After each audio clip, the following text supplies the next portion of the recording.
அதிமுகவுக்கு கடும் நெருக்கடி, வேட்டையை தொடங்கினாரா செங்கோட்டையன்? செங்கோட்டையன் பொறுத்த வரைக்கும் நம்ம தொடக்கத்திலிருந்து பார்க்குறோம் அப்படின்னா, சசிகலா சிறைக்கு போன போதே எடப்பாடி பழனிசாமிக்கு முன்னதாக அதிமுகவில் மூத்த தலைவரான செங்கோட்டையனுக்கு அந்த வாய்ப்பு கிடைச்சது. ஆனால் அந்த வாய்ப்பை அவர் பயன்படுத்த தவறிவிட்டார். ஒரு விளைவு இன்னைக்கு செங்கோட்டையன் அதிமுகவிலே இல்லை. இப்போ எடப்பாடி பழனிசாமியின் கீழ் செங்கோட்டையன் பணியாற்ற வேண்டிய நிலை இருந்தது, பணியாற்றினாரு. எடப்பாடியை விட செங்கோட்டையன் அதிமுகவில் சீனியர். ஆனால் கருத்து வேறுபாடு காரணமாக அதிமுக செங்கோட்டையன் விலகினாரு.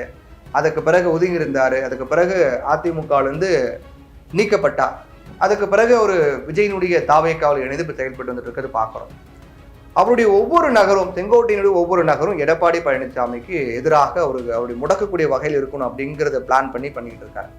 அவருடைய முயற்சி அப்படிங்கிறது அதிமுகவையும் தாண்டி, அதிமுகவுக்கு எதிராக செயல்படணும் அப்படிங்கிற ஒரு நிலைப்பாட்டையும் தாண்டி செங்கோட்டையன் செய்யக்கூடிய செயல்கள்லாம் பாஜகவுக்கு சிக்கலாக வருமோ அப்படிங்கிற மாதிரி தான் போயிட்டு இருக்கு. ஏன்னா விஜயை பொறுத்த வரைக்கும் விஜய் தலைமையில புதிய கூட்டணி உருவாக இருப்பதாக பேசப்பட்டு வருது. ஏற்கனவே சொல்லிட்டாரு, விஜய் முதலமைச்சர் வேட்பாளராக ஏற்றுக்கொள்ளக்கூடிய எந்த கட்சியும் சேரலாம், அவங்களுக்கு ஆட்சியில பங்கு, அதிகாரத்துல பங்குலாம் சொல்லிட்டாங்க.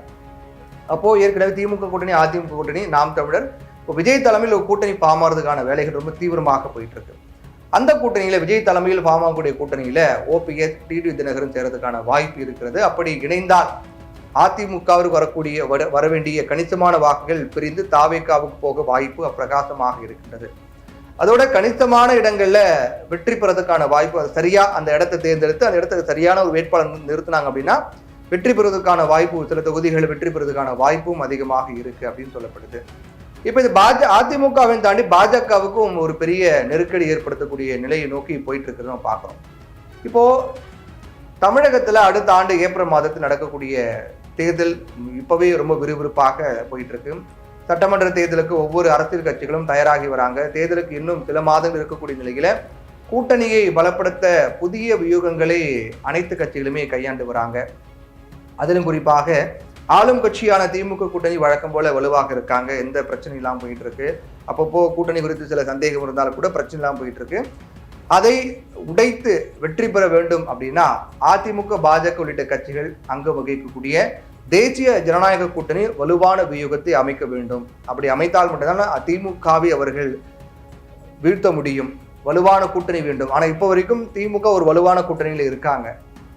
ஏன்னா 2018, 2019 பார்க்குறோம், அப்பப்போ நடந்த இடைத்தேர்தல்கள், 2019 தேர்தல், 2021 சட்டமன்ற தேர்தல், அதுக்கப்புறம் 24 நடந்த நாடாளுமன்ற தேர்தல், எல்லா தேர்தலுமே திமுக கூட்டணியே அதிகமாக வெற்றி பெற்று வராங்கன்னு பார்க்குறோம்.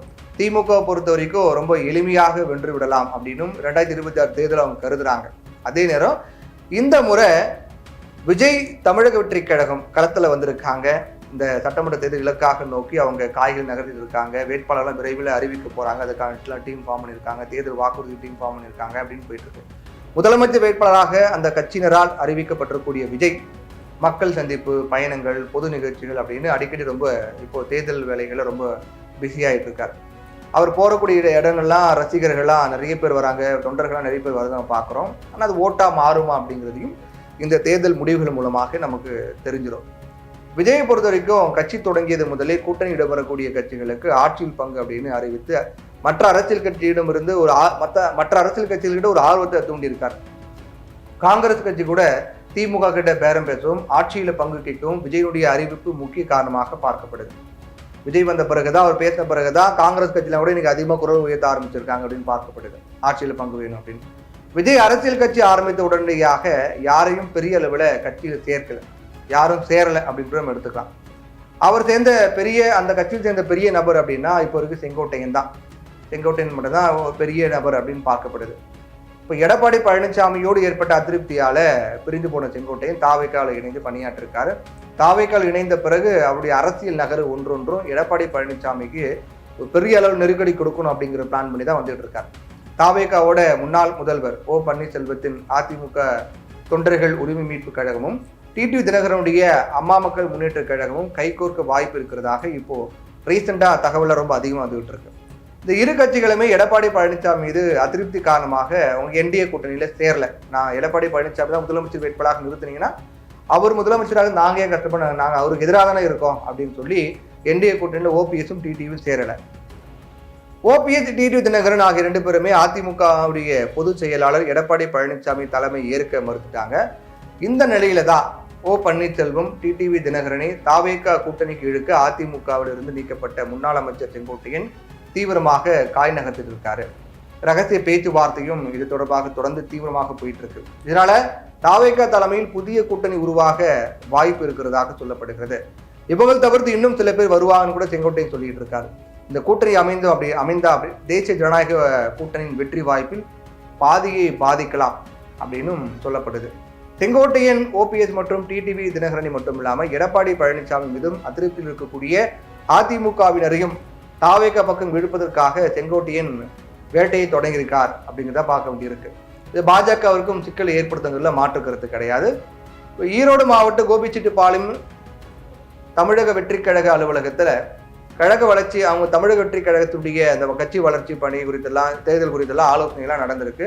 அதுல செங்கோட்டையன் பேசியிருக்காரு. அப்போ செங்கோட்டையன் பொறுத்த வரைக்கும் 2 தலைவர்களோட பணியாற்றதற்கு பிறகு 3வது தலைவரோட பணியாற்றுகின்ற வாய்ப்பு எனக்கு உருவாக்கப்பட்டிருக்கு.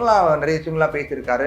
விஜயோட இணைந்து பணியாற்றுவதற்கு நான் மிக முக்கியமான ரொம்ப பெருமையா நினைக்கிறேன் அப்படின்னு சொல்லியிருக்காரு. அப்போ இந்த நிகழ்வு, இந்த தேர்தலை பொறுத்த வரைக்கும் எப்போதும் போல தேர்தல் வருது, நாங்க தயாராக இருக்கோம் அப்படின்ற நிலை தான் தமிழகத்துல இருக்கு அப்படிங்கிற மாதிரி செங்கோட்டையன் சொல்லியிருக்காரு. இப்போ செங்கோட்டையன் பொறுத்த வரைக்கும் ஓபிஎஸ் டிடிவிக்கு வலை விரித்திருக்கிறார். அவர்கள் எப்போது அந்த வலையில் மாட்டிக்கொண்டு தாவேகா பக்கம் போக போறாங்க அப்படிங்கிறதும் ஒரு கேள்வி எழுப்பியிருக்கு. ஆனா தீவிரமாக திரைமறைவில் அதுக்கான காய் நகரத்தெல்லாம் போயிட்டு இருக்கு. அவங்களையும் தாண்டி அதிமுகவில் எடப்பாடி பழனிசாமி அதிருப்தியில் இருக்கக்கூடியவங்களாம் தாவேகா பக்கம் எடுக்கிறதுக்கான வேட்டையை தொடங்கியிருக்கார் செங்கோட்டையன் அப்படிங்கிறதான் பார்க்க வேண்டியதாக இருக்கு. தேர்தல் நெருங்கி வர்றதுனால அதனுடைய முடிவுகளாம் சீக்கிரமாக நமக்கு தெரியும் அப்படின்னு எதிர்பார்க்கலாம்.